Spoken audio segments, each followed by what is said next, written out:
بسم اللہ الرحمن الرحیم۔ سورہ بقرہ آیت نمبر 4 اور 5۔ والذین یؤمنون بما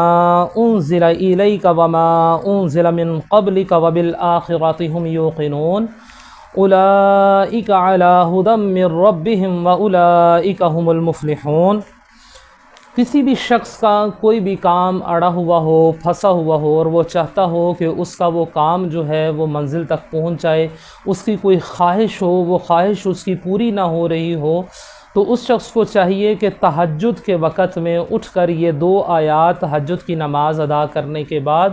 ان 2 آیات کو 111 مرتبہ پڑھے اور پھر اللہ تعالیٰ سے دعا فرمائے، تو انشاءاللہ العزیز ابھی 11 دن بھی نہیں گزریں گے کہ اس کی وہ خواہش جو ہے وہ اللہ رب العزت پوری فرما دے گا۔